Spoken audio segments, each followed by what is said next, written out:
राष्ट्रीय काँग्रेसचे नेते सुशील कुमार शिंदे यांनी एका हिंदी चॅनलला दिलेल्या मुलाखतीतून काँग्रेस पार्टीच्या मुस्लिम लांगुल चालनाचा आणि हिंदू द्वेषाचा चेहरा उघड झालाय।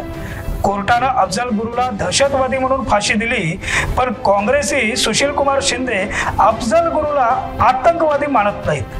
कोर्टाच्या निर्णयाची अंमलबजावणी करायला लागते, या उपर माझ्या तोंडी चुकीचे शब्द टाकू नका असं म्हणत अफजल गुरु विरोधात एकही शब्द बोलायचं शिंदेने टाळलंय।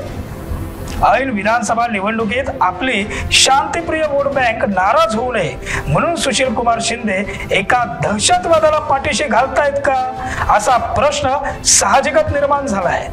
अन्यथा देशाच्या संसदेवर हल्ला करून 9 निष्पाप भारतीयांचा जीव घेणाऱ्या आतंकवाद्याचा काँग्रेसला एवढा पुलका का?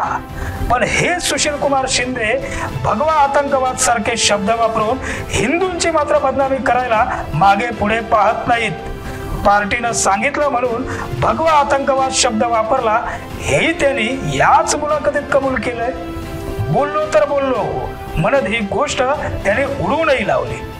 अफजल गुरु सारख्या दहशतवादाला पाठीशी घालणारी काँग्रेस हिंदूंना मात्र सहज आतंकवादी ठरवते। देशाच्या सुरक्षेसाठी जीवाची पर्वा न करता लढणारे सैनिक, रॉचे अधिकारी या सगळ्यांची बदनामी करत काँग्रेस देशाच्या शत्रूंची वकिली करते का असा प्रश्न आहे। सत्तेसाठी एवढी खालची पातळी गाठणाऱ्या काँग्रेसचा खरा चेहरा आता लपून राहिलेला नाही हे सुद्धा तितकंच सत्य आहे। असे नवनवीन व्हिडिओ पाहण्यासाठी कोकणशाहीचं YouTube चॅनल सबस्क्राइब करा व बेल बटन प्रेस करा। तसेच फेसबुक पेज लाईक करा आणि इंस्टाग्राम पेज व ट्विटर पेजला फॉलो करायला विसरू नका।